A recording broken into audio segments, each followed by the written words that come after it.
Hi everyone, and welcome back. We are joined now by Aaron Maté, a journalist at the Grey Zone, to discuss the documents which have been published now about Russiagate. And so welcome back to the program. Great to be here with you, Glenn. In 2016, the American system really underwent a huge shock, which is still obviously has a massive impact. That is, the presidential election was then expected to be won by a third Bush or a second Clinton, and instead we had Trump winning the presidency, and quickly the allegations began to come out, something out of a Hollywood movie or a cheap novel, that is, Trump was collaborating with the Russians, so more or less an agent of the Kremlin or a Manchurian candidate who has now taken over the White House. And all this talk about getting along with Russia was often interpreted as evidence of this collusion. And indeed, to prove that he wasn't, he would have to be as aggressive as possible towards Russia. And the US president was by many, including Clinton, therefore denounced as illegitimate. So the political system was polarized, and we also saw that US-Russian relations deteriorated, which it has done for the past decade thereafter, taking closer and closer to war. Now, the most recent development, as most people are aware, is that the Director of National Intelligence, Tulsi Gabbard, released these documents in which she accuses Obama of lying and effectively also of treason. So I thought, moving away from the headlines, what have we actually learned from the documents published by Tulsi Gabbard? The documents show more evidence that Russiagate was a fraud, that U.S. intelligence officials at the highest level basically manipulated the intelligence process to frame Trump as a Russian agent, and also to frame Russia for waging this sprawling interference campaign to install him in office. Both allegations were equally false, and a lot of deceit was employed at the time to push them to the public and to push them to the media, which acted as stenographers for the most part, rather than applying critical scrutiny. And now we get more details on how the fraud occurred. Does this show what Tulsi Gabbard says, that there was like a treasonous coup? I wouldn't use that language. I think she's adopting some spin there. But what it does show is that there was an effort, a conspiracy, if you want to call it that, to frame Trump as a Russian agent, which was just a completely baseless and a total scam. And what interests me more in these documents is the so-called Russian interference angle, because we know by now that collusion was a scam. Robert Mueller led a more than 2-year investigation into this at the FBI, tens of millions of dollars. This was the dominant focus of Trump's first term, to try to find any evidence of a conspiracy between him and Moscow. And of course, he found nothing, because there was nothing there. This was basically a scam invented by the Hillary Clinton campaign via their contractor, Christopher Steele. So that by now is low-hanging fruit. We know that collusion was a scam. It was a dumb conspiracy theory. No one serious takes it seriously anymore. But the enduring allegation, and the one that Russiagate apologists still cling to, is this Russian interference operation. So they'll say, yes, okay, fine, Mueller didn't find evidence of a conspiracy, but that doesn't mean that Russia did not interfere on Trump's behalf. And now we get, from these newly declassified documents, more evidence on top of what we already knew before, that was a complete fraud. And the most critical disclosure to me, and there's several, but the most critical one to understand, is that in the fall of 2016, so September 12th, 2016, this is less than 2 months before the election, the U.S. intelligence community produces an assessment that has never been released to the public until now, until nearly 9 years later. Okay, what does it say? It says, when it comes to the core allegation at the heart of Russiagate, which is that Russia stole emails from the Democratic Party and gave them to WikiLeaks as part of a plot to defeat Hillary Clinton. When it comes to that Russian hacking allegation, that the FBI and the NSA, the two premier U.S. law enforcement agencies intelligence agencies that were investigating this, they had low confidence that Russia did it. Low confidence, which means they have no evidence. And it's at best, pure speculation. That assessment by the FBI and the NSA was suppressed and kept from the public until now. And instead, we got a series of claims that this is the U.S. intelligence consensus.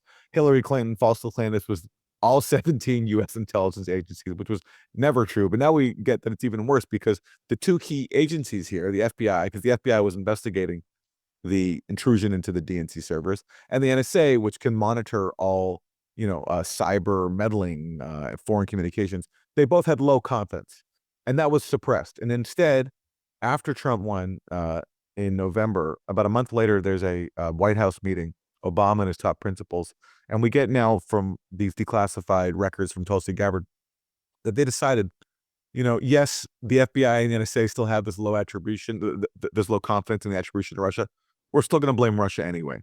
And they ordered the release of a brand new intelligence community assessment to replace the one that they had suppressed to blame Russia. And now we get from more records that intelligence community assessment was a fraud. There's a House Intelligence Committee investigation that went through the intelligence community assessment that was released to the public.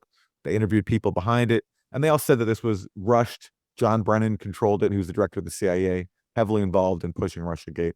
They relied on the Steele dossier despite Brennan's claims to the contrary. And their only evidence, by the way, this is what we get from the new House Intelligence report that just come out. Their only evidence that Putin ordered Russia to allegedly hack the DNC, give the emails to WikiLeaks, the only evidence for that comes not from like signals intelligence or anything else. It comes from a source who heard it secondhand. Okay, because John Brennan had this guy who was a mid-level Kremlin official who was like his mole, and that's who John Brennan relied on for a lot of stuff.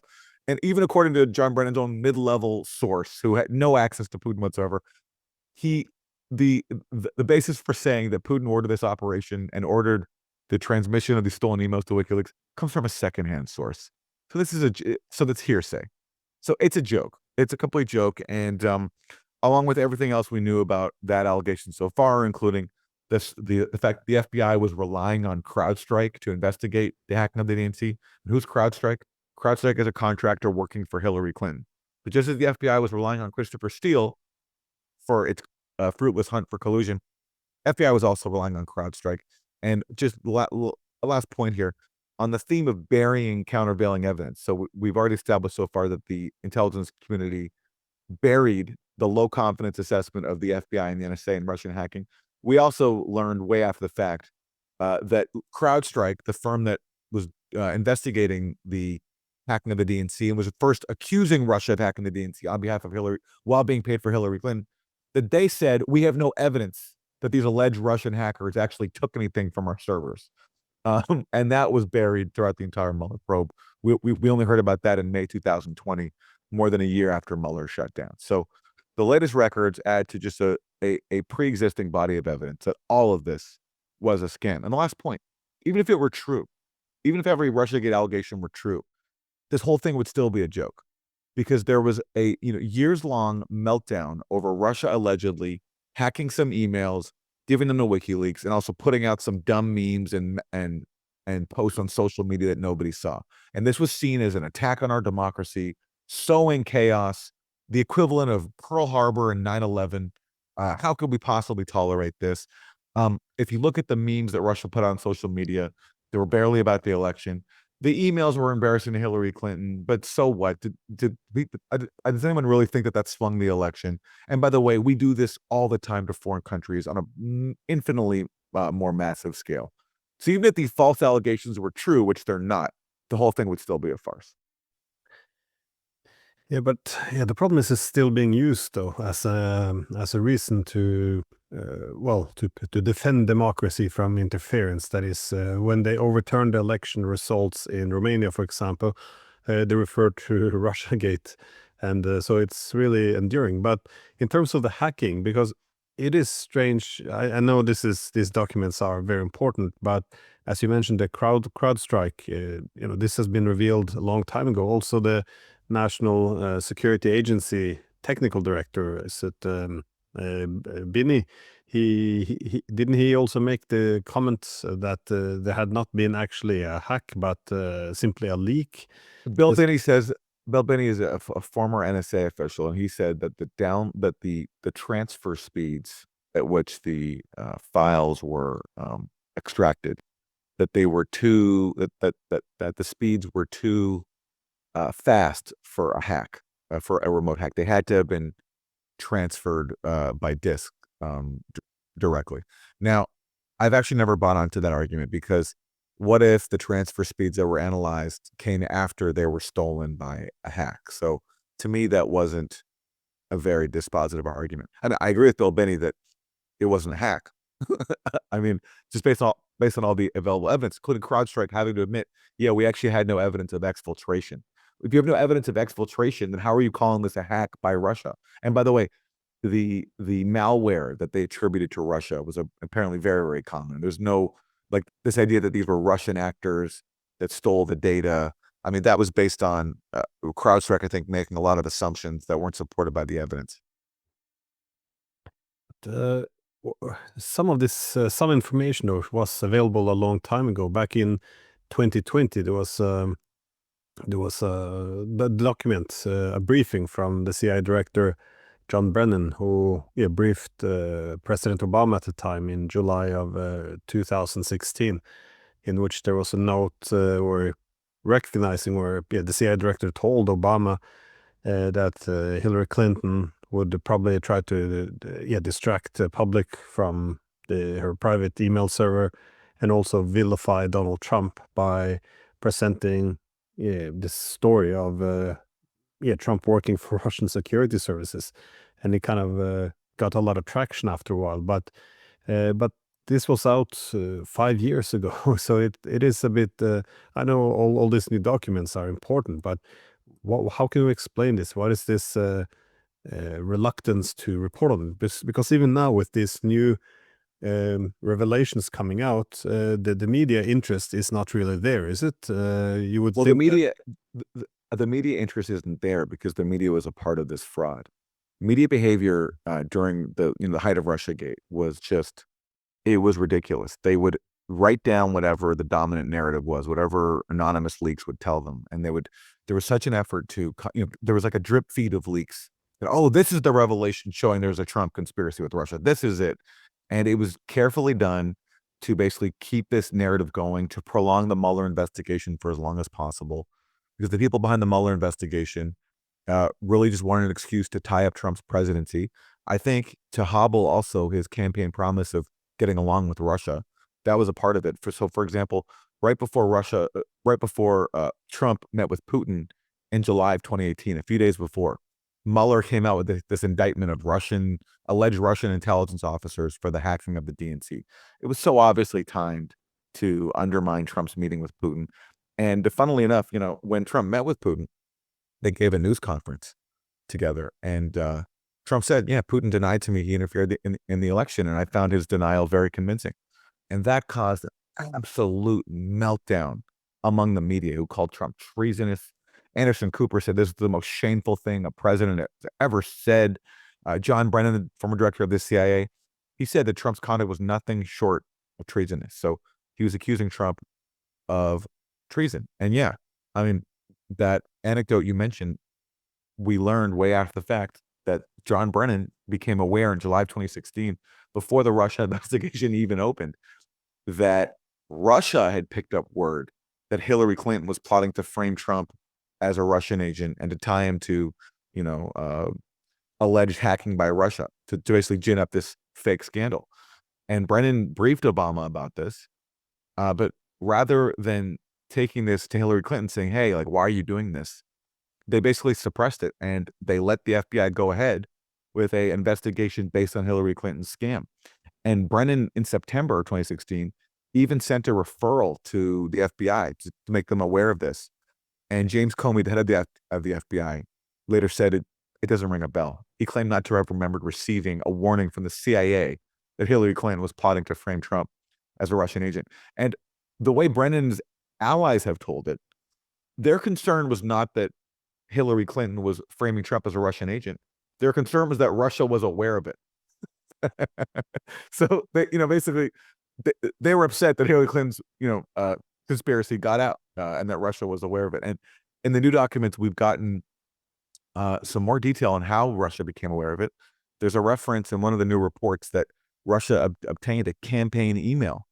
So if that's true, and I haven't seen it for myself, so I have to, issue that qualifier, that caveat. But if that's true, then Russia obtained a campaign email about a Hillary Clinton plot, which would be very significant. But regardless, there was a Hillary Clinton campaign plot.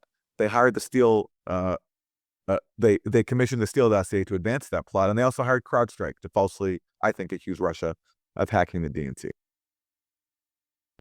And well, there's been many opportunities to explore this further. Though WikiLeaks didn't, under Assange, or didn't he offer to provide some technical evidence that there hadn't been, I think, state actors behind the leaks or hacking of this information? Yep. In early 2017, after Trump takes office, Julian Assange was in contact with some U.S. officials, including, I believe, Senator Mark Warner, who was the vice chair of the Senate Intelligence Committee. And Assange offered to hand over technical evidence that would rule out, he said, the role of state actors, because he's long denied that Russia or any other state was his source. And apparently that was overruled from the top. And then Trump tried to initiate another round of talks with Assange. And a former U.S. Congress member came and visited Assange personally. And they said to Assange, basically, that if you give up your source, Trump will give you a pardon. Assange said no, because, Assange is a very principled person, and, WikiLeaks doesn't give up their sources. So personally, I'd love to know now from Assange, if he's willing to speak publicly, like if he was willing to provide over technical evidence that ruling out a state actor without giving up his source, why not do that now? Because, this allegation that Russia did it had not just domestic consequences, but serious geopolitical consequences. It made diplomacy with Russia impossible. As you said in your opener, Trump was incentivized to go along with his hawkish aides who wanted to, expand the proxy war that was then ongoing in Ukraine and the Donbass. And he sent weapons to Ukraine that Obama wouldn't send. He tore up the INF treaty. He did all these things, I think, in part at least, to push back on the narrative that he was doing Russia's bidding. So he was incentivized to go along with a neoconservative, aggressive policy toward Russia to disprove the Russiagate allegations. And the media and Democrats were incentivized to look away from Trump's actual hawkish policies because they were so beholden to this dumb conspiracy theory that he was doing Putin's bidding. So it was the worst of all worlds. It was a complete disaster. Look, one of the first controversies in Russiagate in July 2016 comes at the Republican convention when there's there's some delegates are discussing the text of the Republican platform. It's a meaningless process because the platform doesn't matter. But what became a big controversy was that some delegate had proposed some, strong language about arming Ukraine. Okay. And then somebody from Trump's camp said, no, that's a little bit too strong. Let's just say we're going to give Ukraine, quote, something like appropriate assistance. So we're still going to support arming Ukraine. We're just not going to go all the way with the maximalist version of the proposal.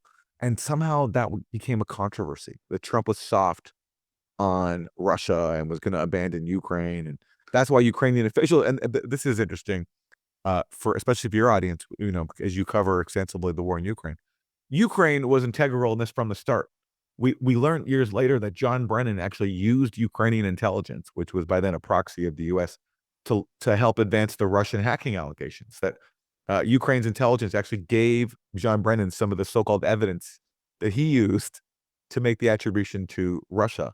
And Ukrainian officials also leaked information about Paul Manafort, Trump's campaign manager, because Manafort used to work for Yanukovych, the ousted president of Ukraine, who was ousted in the Maidan coup.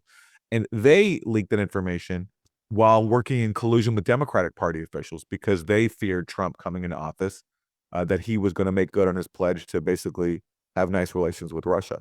So all of this, meanwhile, helped fuel the proxy war in Ukraine. And it's been a theme. It was a theme throughout Trump's first term. It was after Russiagate failed, after Robert Mueller gave his disastrous testimony, when he had been presented as the hero who was going to lead Trump out of the White House in handcuffs and uncover the secret Trump-Putin plot.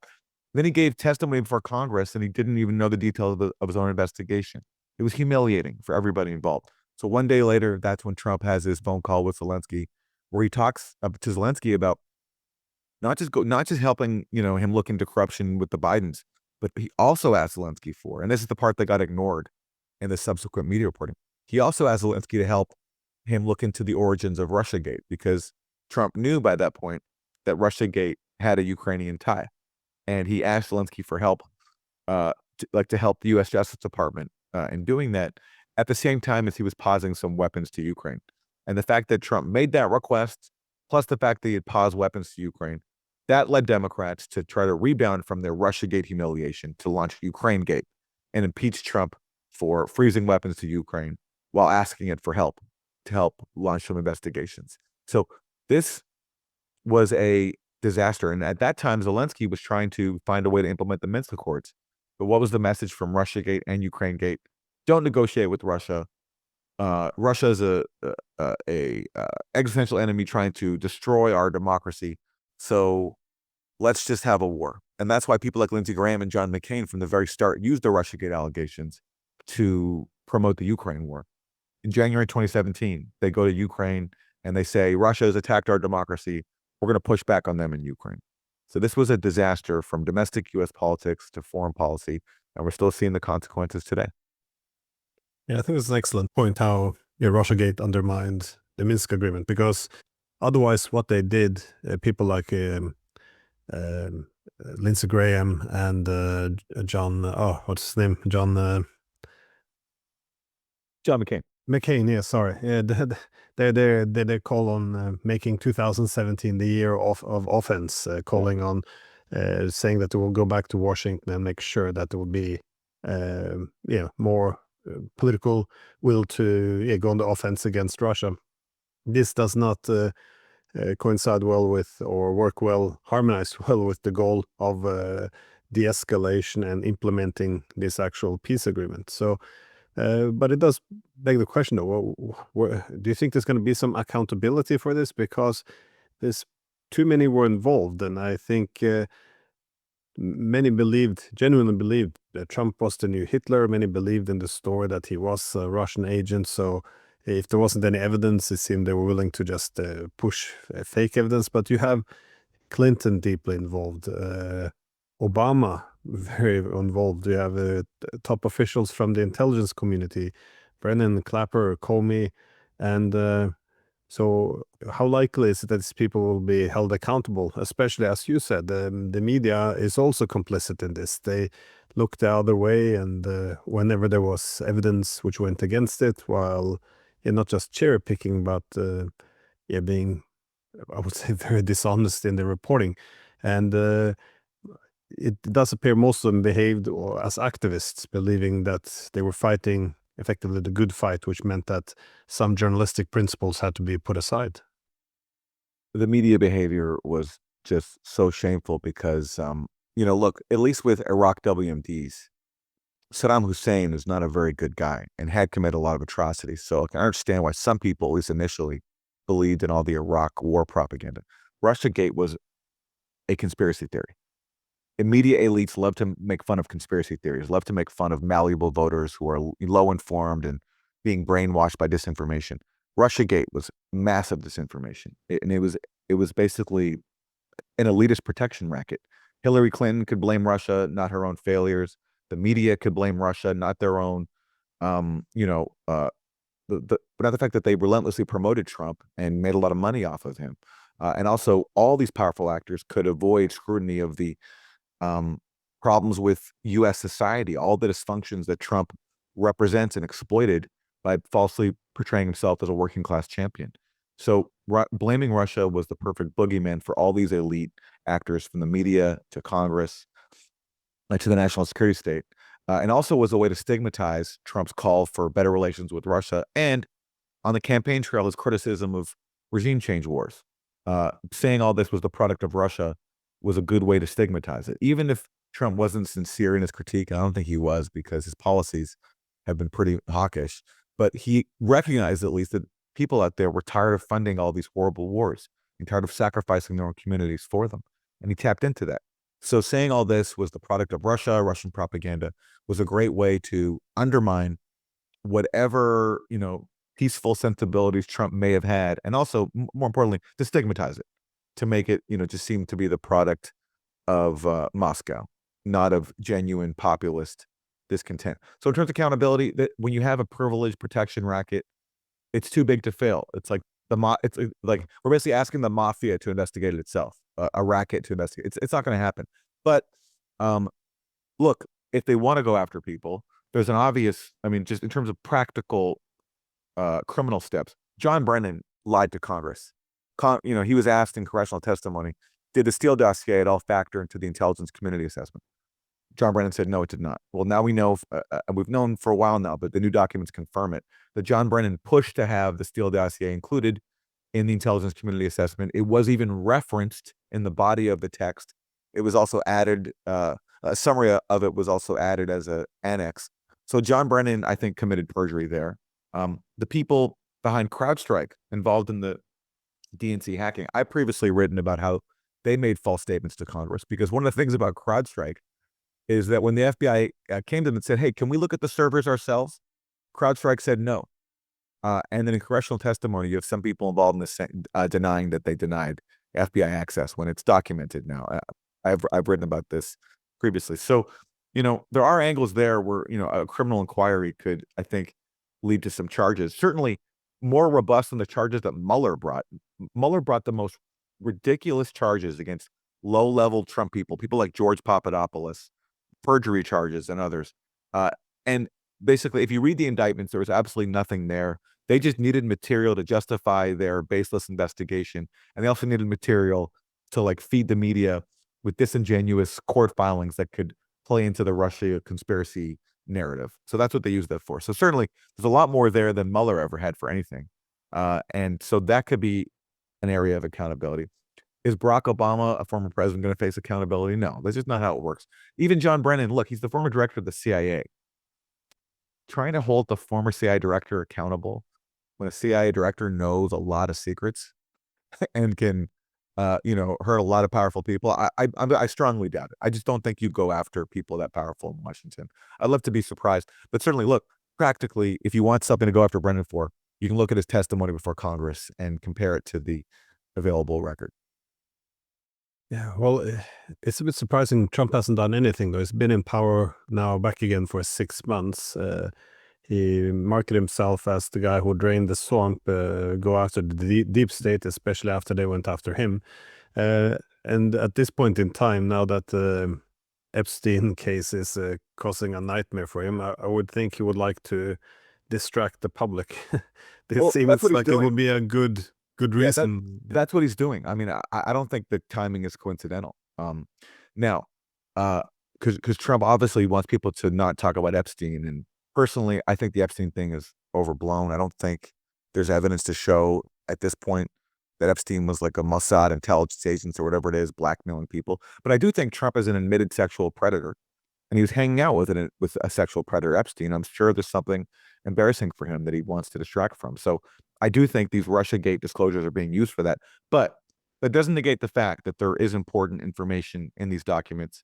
We are learning more about a really consequential and massive fraud that a lot of powerful people were implicated in. And I think it's important. And look, there was an effort in his first term to release these documents. Kash Patel, who's Trump's FBI director, he tried to release some of the stuff, but he was blocked. He was blocked by more powerful people because Trump appointed a lot of standard neoconservative hawks, people like Mike Pompeo, Gina Haspel, Mark Esper, and all of them, William Barr, and all of them did not want this to be released because ultimately it's a club.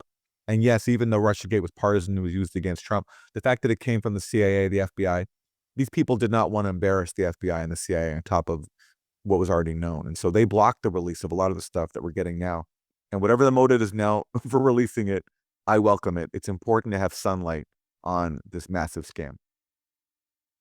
Yeah, no, I think transparency is definitely required. And again, you made the point that the people calling everything conspiracy theory, that this was really the big one, and also a very ridiculous conspiracy theory as well. But the conspiracy theories they became obsessed with policing speech, as Russia was allegedly involved in this crazy interference missions. So, a lot of the encroachments now, or infringements on free speech, really comes also from Russiagate. This is from 2016, when all the disinformation, Russian propaganda, all these little keywords, very loaded. They don't have to be justified or explained, but if you throw them out, you can censor people, you can have them canceled, you can now apparently overturn elections, and you don't really need any evidence anymore, because anyone who opposes it, will be met with suspicion. Why are you